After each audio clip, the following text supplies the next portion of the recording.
Loose on hook. Take one. Um,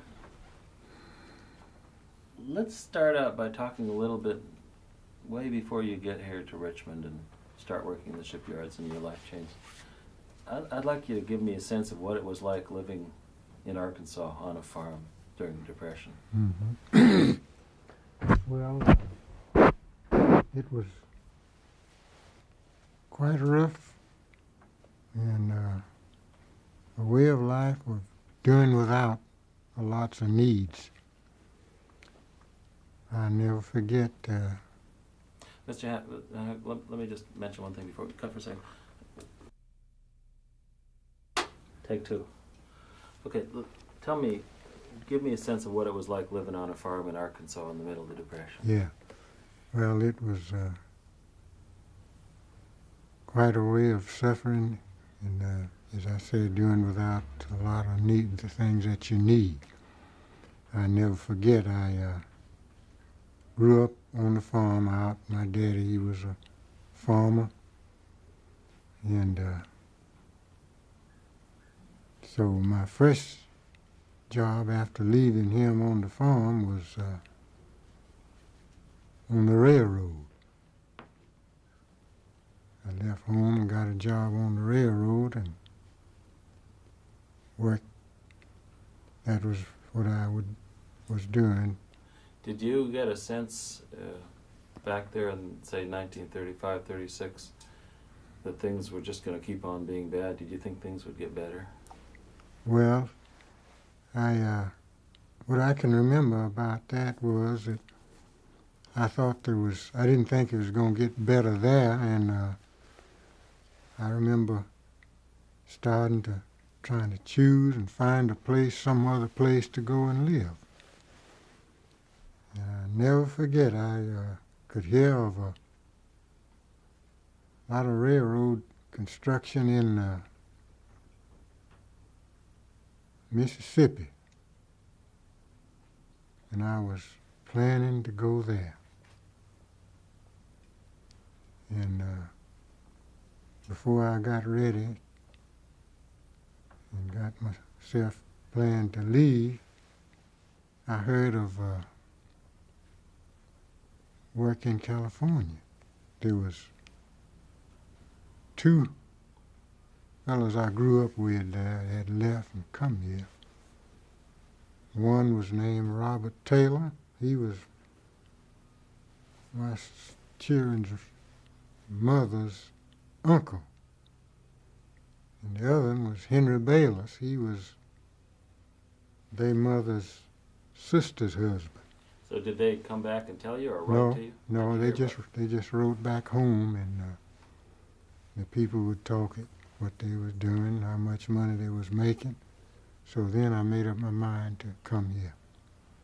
Did it sound like California might be better than what you were going through? Yeah, yes, it did. So I remember you were telling me before that that your father wasn't real enthusiastic about you leaving. No, he wasn't. That's something I never forget. And growing up, I was the youngest of 4 sons, and I used to be obedient to him. And he was used to. And then after I grew up and got married, I still looked to him to advise me, go to him. And so I had went there and told him that I planned to leave and come to California. And I had my time set, maybe a couple of 3 weeks. So, and I had to borrow my fare. So I didn't borrow it from him. I had been getting a little money from him, but this was going to be $50 is what I needed. And there was a man that run the gin uptown there that I usually would go and get $5 or $6 from him. So I went to him. His name was Will Munn. He's a tall, kind of senior fellow. I never forget the day I went there and told him that I wanted to borrow $50. I heard that they had jobs in California, and he let me have that money. I just thinks of it now and say it was just the Lord's blessings. He pulled it out of his pocket and counted it out to me. And then I caught a bus. Tell me a little bit about the trip out Yeah. to California. Yeah, well, now the bus was crowded, mixed with all races, and there was women and men, not no children. I don't remember. So we Hang on just a second. Let's stop for a second. We got take 3. Before you tell me about what it was like coming out here on that crowded bus, tell me what you thought about before you left in terms of what you hoped California would be like. yes. One thing that I was real concerned and interested about was what they was making per hour and day. And as I was just saying when I borrowed this money, my fare from this gin man, he said something that I didn't never understand until after I got here, and he told me, says, when he let me have the money, he says, now, going to California. So he run his hand in his pocket and pulled it out and give it to me. He said, now don't go out there and get your head knocked off. So I didn't know exactly what he meant, but thinking about it later, he had heard about the racial difference there and back there. And on my way here on the bus, it was crowded, and I never will forget, there was a white lady sitting right next to me, and just above me was some young black fellas, and one of them, when we got over the line into California, well, the first bus stop, and the bus drivers called the name of the place, California. And one of these guys sitting there, well, we're in California now.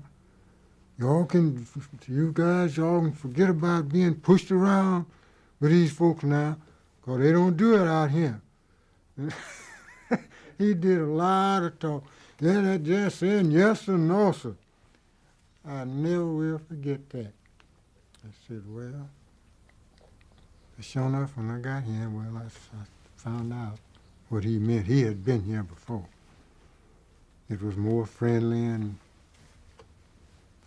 so I didn't see there wasn't too much fighting and going on, but of racial. But there was one fight I never forget about. It was my brother that was there when this happened.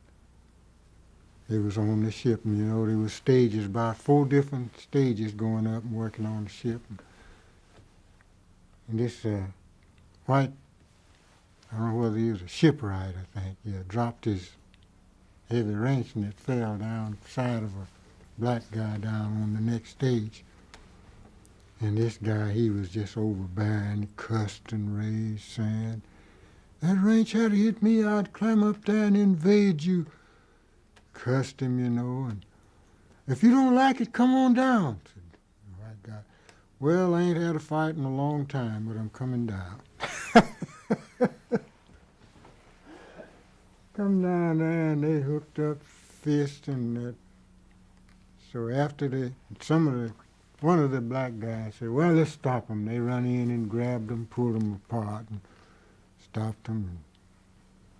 So after the thing was quieting down, some of them asked this guy, the man said, that was some fist and skull. Who won it? He said, I don't know who won it. All I know, I don't want to fight with so-and-so no more.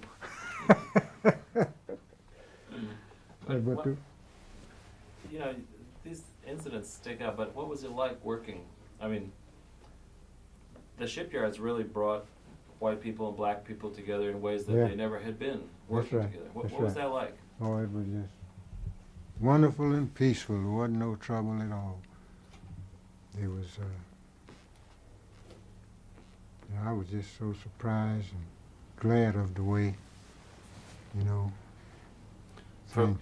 coming from Arkansas, had you expected something else, maybe? Well, I was, I wasn't expecting no trouble, but I wasn't expecting to find it as peaceful as it was.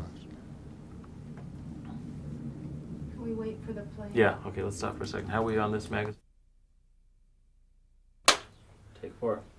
Excuse me, Mr. Van Hook. Tell me a little bit about how it worked once you got to California on this bus. Mm-hmm.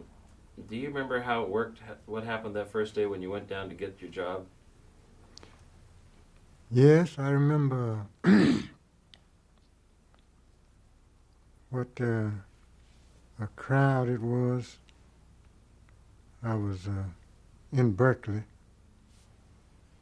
and I had been directed how to catch the streetcar to go to the shipyard. So I rode the streetcar to... Could we start again? And try not to look at the camera, okay? Just look Okay, at me. okay. Tell me about, okay, you rode the streetcar to Yeah. down there. And What do you see when you get there? Is there a lot of people there? a lot of people. I mean, there was a lot of people.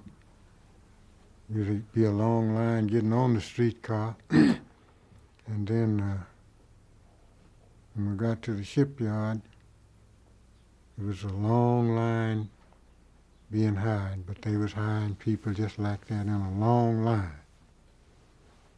And all I knew was I wanted a job in the shipyard. And I remember when I finally got up to the little window where the lady was, a young white lady, and she asked me, "What yard do you want to go to?" So I didn't know what to tell her. I paused there, and she says, "Yard 3?" I said, "Well, it'll be all right." So she wrote me up for yard 3. That was the best one. And I went on to yard 3, and there was a long line there. And so when I got up to where she wanted to know what I wanted to do, I couldn't tell her, and she says, "Well," says, "if you'd be a boilermaker, you'd be a driller." Told her, all right. She wrote me up as a driller, and that was the first job I had when I went in there. What was that job like? Tell me what the work would be. Yeah, it was drilling holes for the bolting, you know. And driller and the chipper did about the same work. Drilling, you're running a air drill, and drilling holes for bolts. And the chipping was, you know, had that chipping gun that cut steel. You did both of them. So after I worked, I don't remember how long I was working. And they promoted me for a lead man in charge of the crew. So I thinks about it, working hard and being honest and being timely, you know. That's what did that. Now, when you're a lead man, your crew had a lot of different people on it, right? Yeah, White folks and black folks. Yeah, all kinds. How did they feel about someone like you being in charge of them? Well, they didn't. They didn't act no ways contrary at all. They would carry on just fine. I didn't have no problem like that. Do you think one of the reasons that people got along so well in the shipyard was that this sense of patriotism, that everybody wanted to help win the war? Do you think that was part of it? I think I believe it was. Well, it's Yeah. hard for people to understand now how strong that feeling was. Yeah. Yeah, wasn't too much trouble like there no racial problems. I don't remember any. How did it seem to you once you'd been on the job, working there, as opposed to what you remembered about life on the farm? Yeah, that was so different. I had never had like $100 cash in my hand, you know, that I'd earned, and so I remember so well that after I worked, I don't know how long I'd worked, a few months, and then made a trip back home. And me and the wife planned then when I come back, go to work and then send for them. She's going to come bring the children. So that's what I did. I went back and went to work, and then a few days I sent her fare. And she come and brought the children. And so I carried her and another lady to the job, to the shipyard, and they went right on in, went to work as welders. And me and her both was working on the same shift and everything. And that's when we cash our check up there on 23rd. And we'd have, it wasn't $200, but it was over 100 put in our pocket. That was a blessing. So we saved money like that. But you got to buy things for the first time too, right? At which? You could go out and actually buy things in stores too, right? Oh yeah, sure. What kinds of things would you get? Well, you know, I could remember what was the first things we bought. We bought some furniture, all right, and bought some nice clothing. And that was quite a thrill to have a bank account. Something I hadn't had, you know.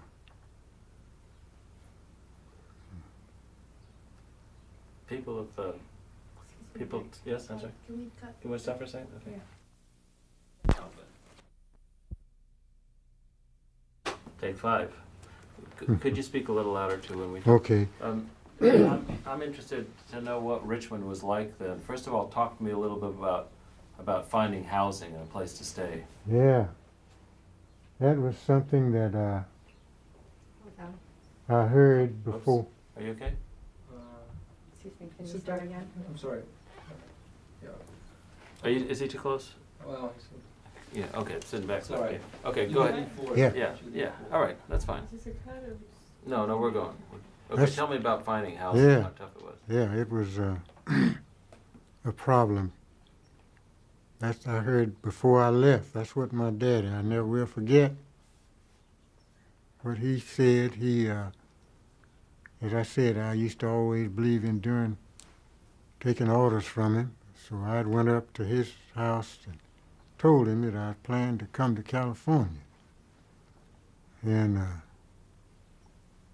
then when it got pretty close to the time I was fixing to leave, I was up there one day and I talked with him a good while, and then I got ready to leave, and I walked out, going down the hallway to leave, and he followed me. He come along with me, and something he hadn't been doing, and he told me just before we got to the steps, says, what I want to say to you is I don't think you ought to go to California. And he'd been used to me doing what he said do. So I don't remember what else was said, but I remember him saying that. And I left and went on home, but I didn't change my plans no way. The day I had planned to leave, I left, and I caught a bus there,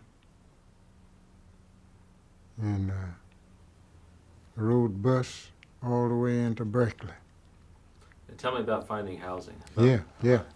And then when I got to Berkeley, what I planned to do was to find these two fellows that was at left home.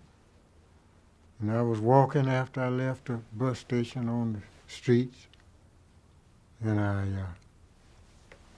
met two or three, and I'd ask them, did they know these fellows, and they'd tell me no. So, and I remember the last person I met, the question about these fellows from home was Look at me. there was a young black lady that I stopped her and asked her, did she know him? She told me no, she didn't. So and we left and walked on, got maybe hardly half a block, and she stopped and turned around and called me. She said, was you looking for a place to stay?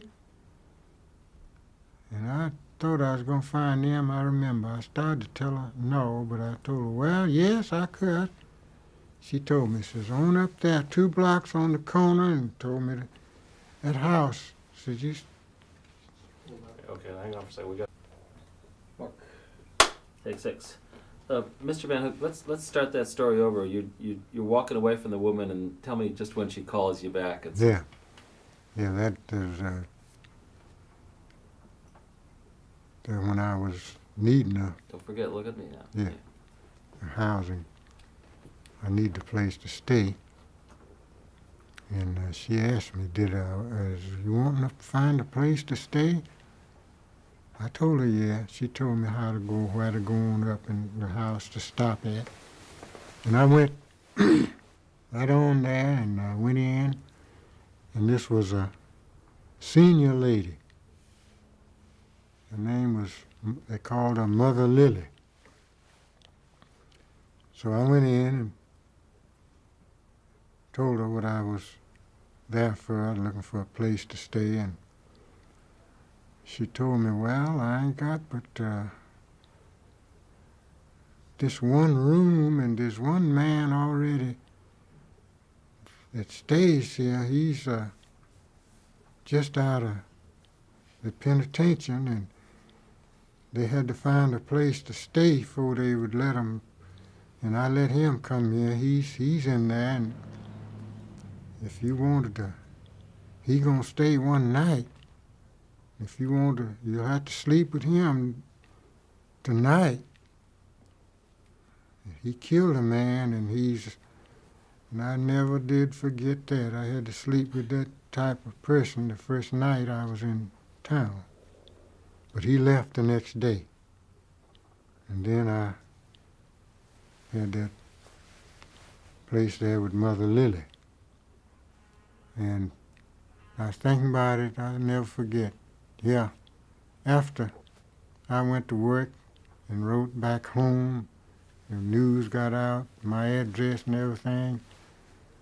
For the next, I sent and got my brother and another friend. But for the next 2 or 3 trips from home, the guys would come there. And that was on Carlton Street in Berkeley. But as you spoke about the housing situations, the projects wasn't finished. They were working on them in 1943. So they told us in the shipyard, says you get a blank here and fill it out and put in for your housing, but they'd tell you may not get one for 6 months or more. And so I got a paper and filled it out for a house, for a rental place. And it was just a blessing. It wasn't over 3 weeks. On my time card, when I got it that one morning, they had a little note on there, you got an apartment. on South 25th Street. And it was a 3-bedroom. So I went there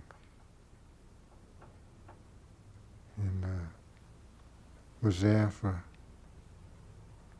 I wasn't there too long before there was I sent and got my brother, and they was there with me.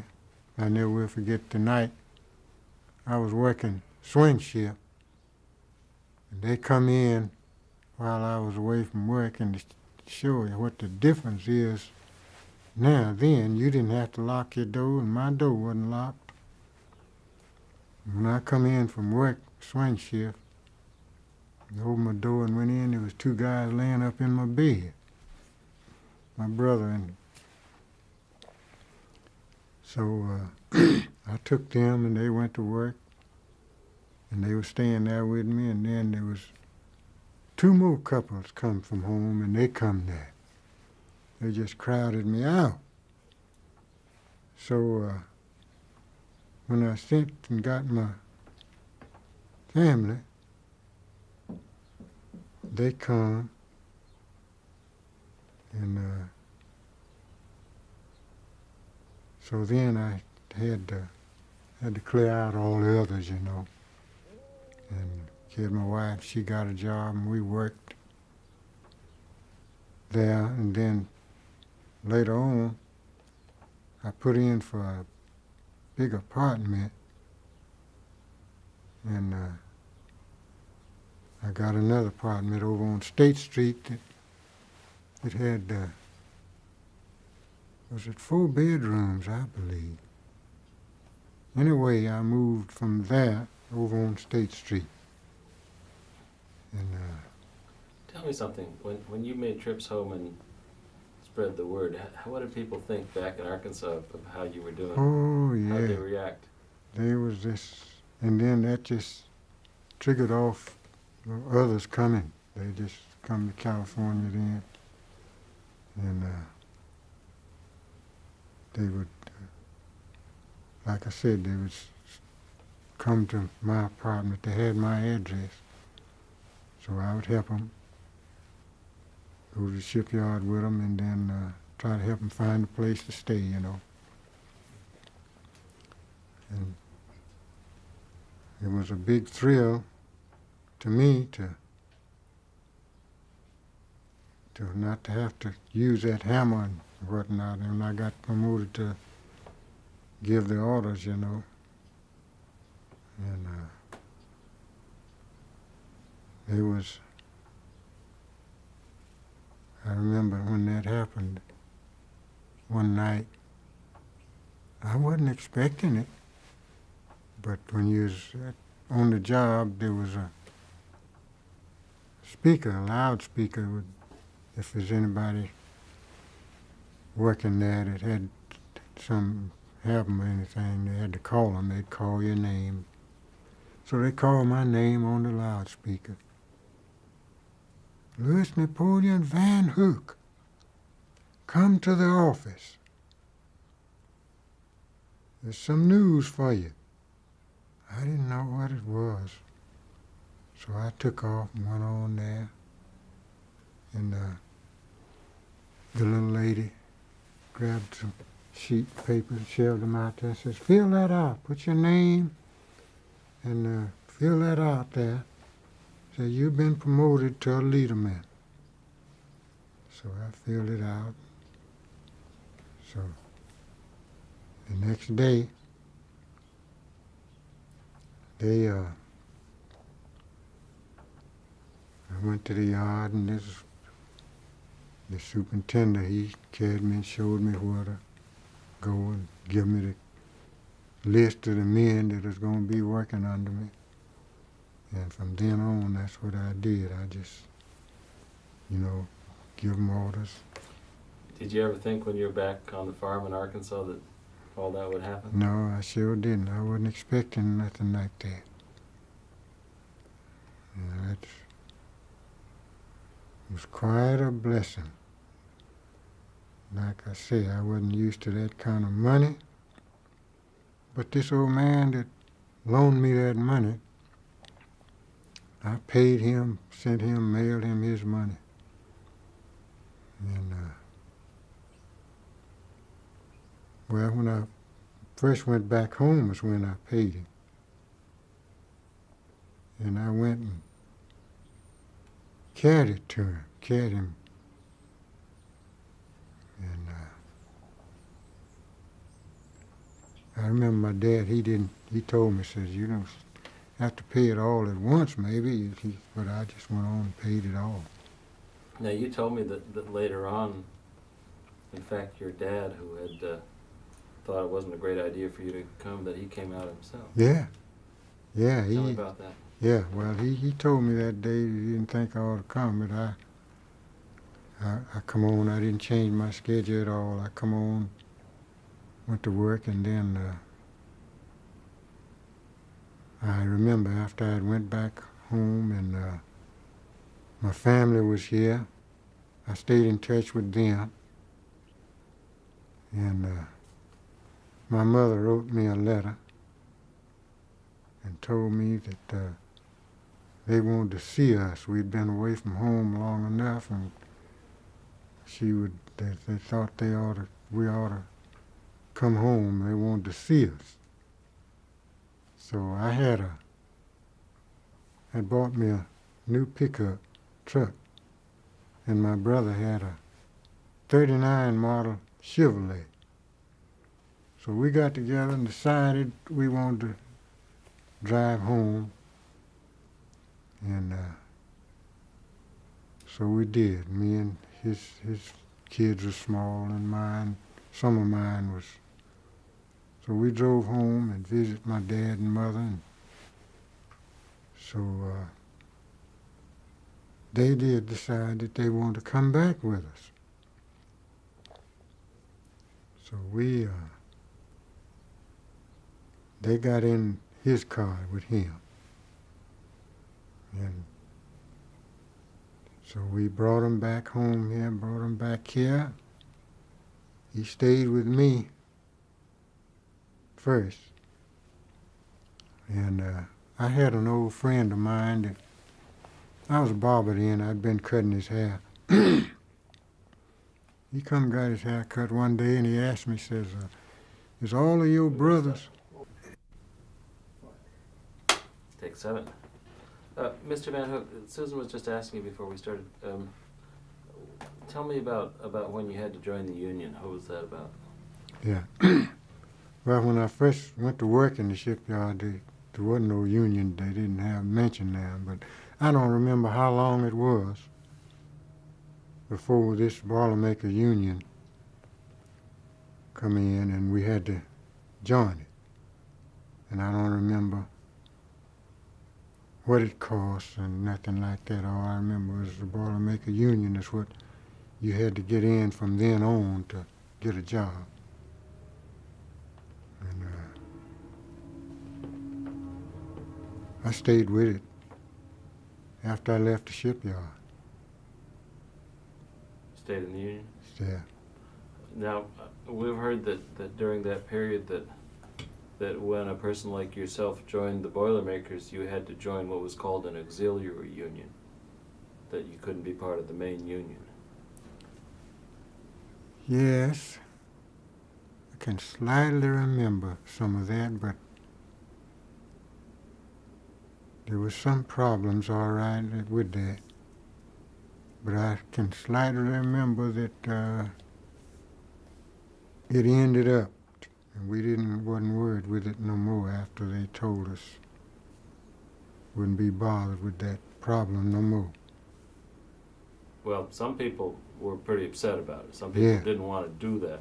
Yeah, that's right. But you told me before that being here and having the job meant so much that other stuff didn't matter. Is that true? Yeah. I'm telling you, after having a job and making the kind of money I was making, it was. And as I went to tell you about my dad, this friend of mine asked me, was all my brothers working and all? Told him, yeah. said, well, I knew a place where I could get him a job, and so I thought about my dad. Told him about my daddy. He said, well, told me where to bring him to. So he carried him to Yard 1, to the paint department. And they gave him a job of just doing some clean work around the painting places. Good job for him.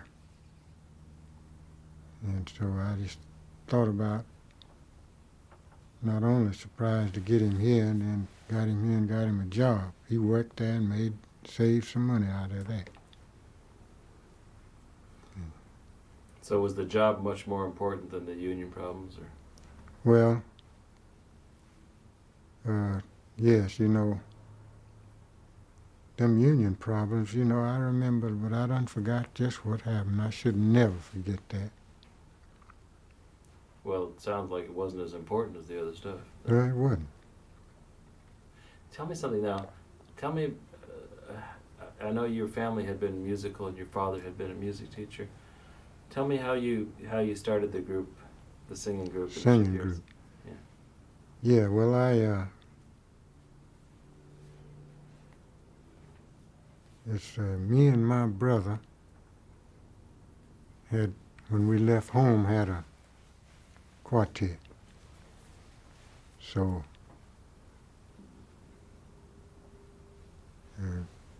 after he got here with me and him and one more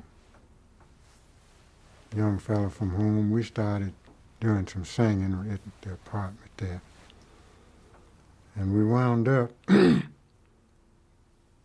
getting 4 voices, what we needed in a quartet.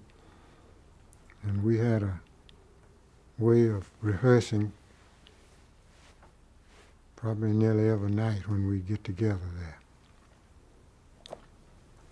So being a barber and cutting hair too, there's always some guys coming in. So there was another fellow that come in and heard us sing, and he was a good singer. He joined in with us. And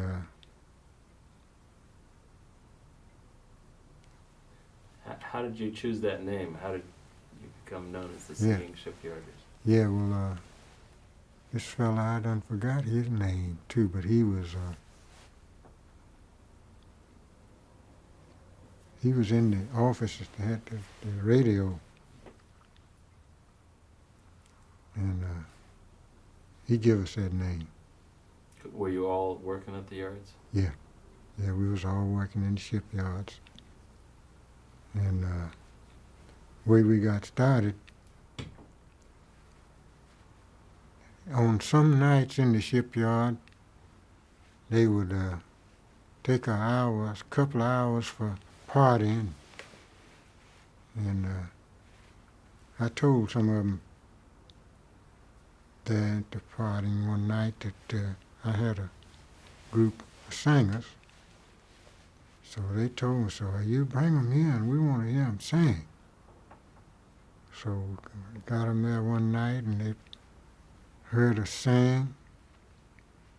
Yeah, that man was named J.P. Owens. He was the manager in the office for the radio. Your son was telling me that that you'd sometimes be singing at the yards and people would stop what they're doing or even stop fighting and come. Yeah. Tell me that story. Yeah, they, I mean, when we were singing in the yards, they, usually when you get a crowd that way and they wasn't working, they would, get crossed up and maybe have a little misunderstanding, fights, but I guess them songs would have an effect on the feelings of them. And it was just peaceable. There wasn't no trouble. Yeah, so we we needed a bass singer. I just said it was the good Lord. We needed a bass singer. And one night we were singing, and this guy, I don't remember whether he come to get a haircut or why he was there, but he heard us. Go ahead. And he Yeah, cut. he come in and Mr. Van Hook, I got a sort of a general question about living through those times, through the Depression and those war years. What did you think about what Franklin Roosevelt had done for the country? What did you feel about him? well, yeah, I felt that he had. Would you say I felt that Franklin Roosevelt, so we know who you're talking about? Mhm. Is that, go ahead. Yeah. Yes, being that far back, there's some things I can't remember, good, but I remember thinking well of him, what he did, the way he did. Now,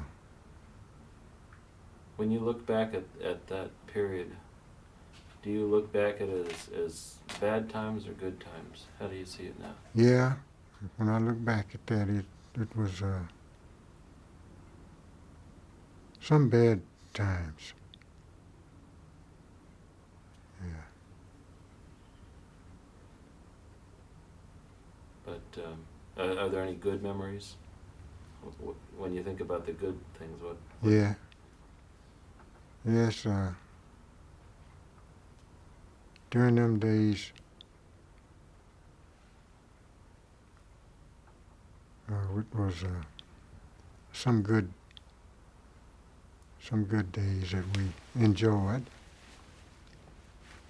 Did you ever regret that decision coming out to California? No, I didn't. I always called it a blessing. That's the way I felt about it ever since I left and came here. I felt that it was the way it turned out. My dad didn't agree for it, and after so long, he was come on out here himself, and the whole family was here and been here ever since. And I just think it was just a blessing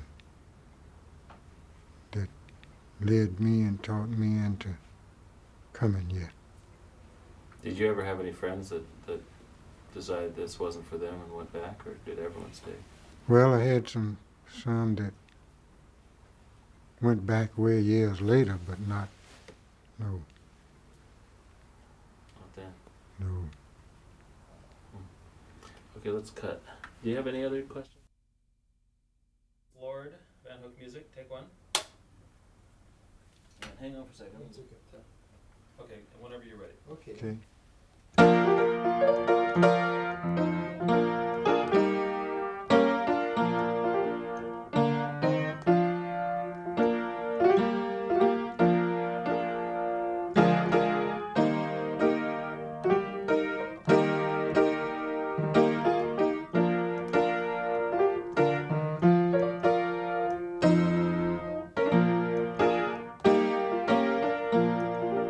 Precious Lord, take my hand, lead me on, let me stand.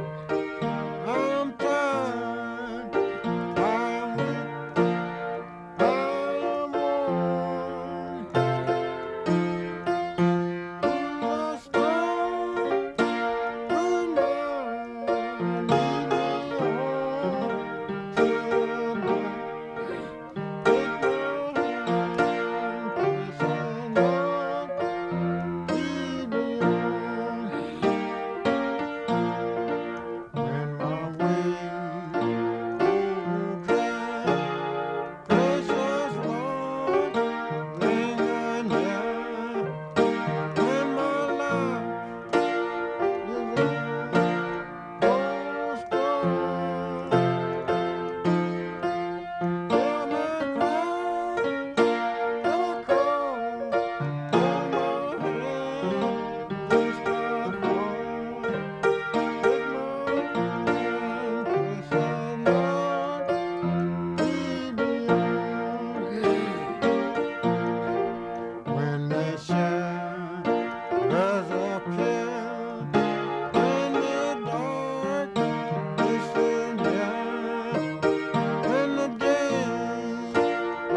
Douglas Van Hook, take 10, Come and Go With Me.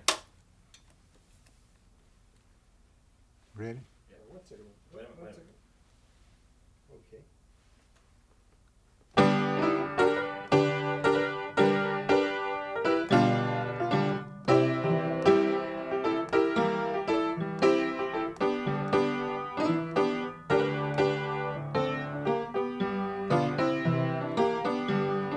Come and let's go to that land. Come and let's go to that land.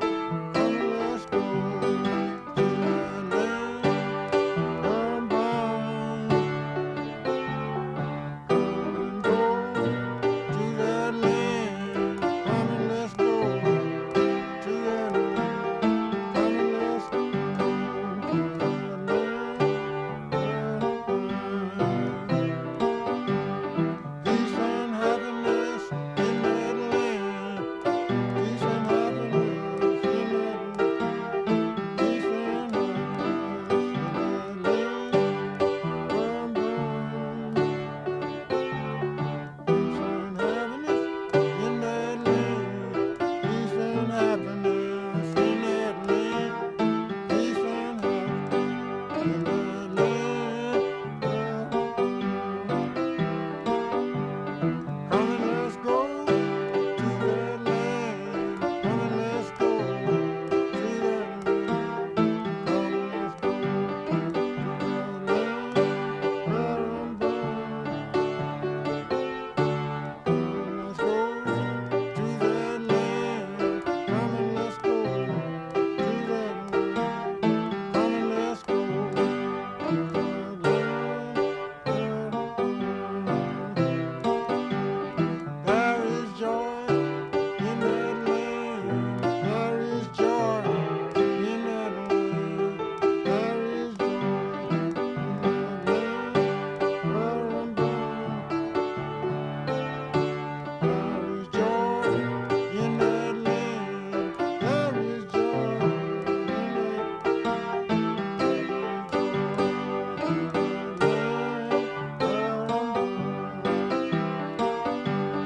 Don't you wanna go to that land?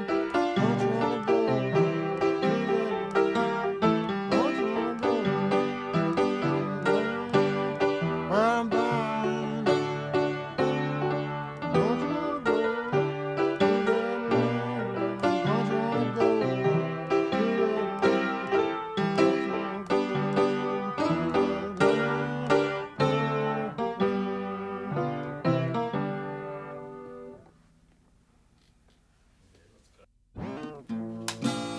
Okay, this is called If You See My Savior. We're starting with the second verse.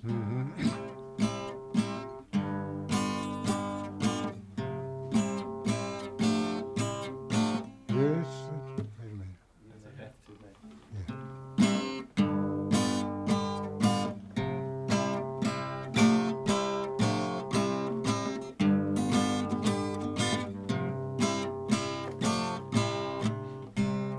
You may have to make this journey on without me. Yes, I did that. Sooner or later it must be paid. When you reach that golden city, think about me. Don't forget, tell my Savior what I said. If you see my Savior, tell him that you saw me. When you saw me, I was on my way. You may see some old friends who may ask you for me. Tell them I am coming home someday. If you see my Savior, tell him that you saw me.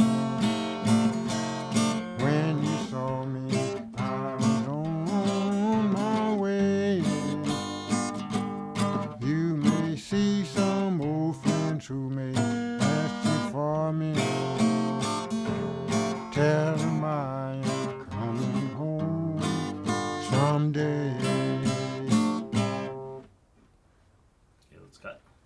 Now, what would you? It is the second version of "You See My Savior." You're starting with "You May Have to Make This Journey." You may have to make this journey on without me.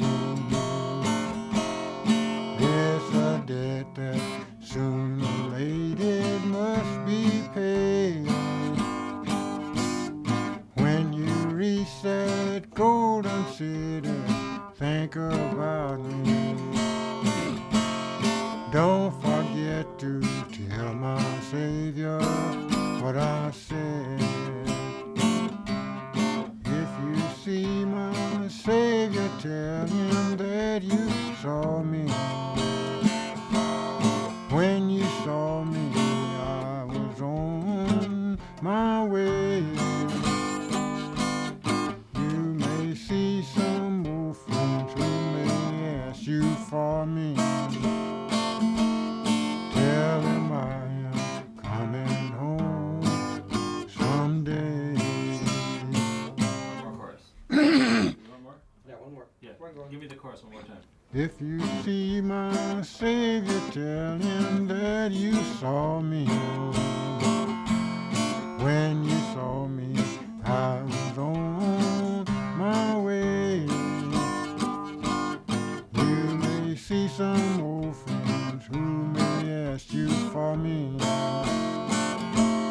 Tell them I am coming home someday. Yep. Yeah. I can't get. Okay. Marker. Van Hook, take 13. Guitar duet. 1 second. Hang on. Let it get settled, then I'll tell you what. Mm-hmm. And have him look this way too. Yeah, everybody's playing towards me. You're So playing for right me. over here. Look, Yeah. look at my fist. Just Oh, look at my. okay. There we go. Okay, anytime. Yeah, go ahead.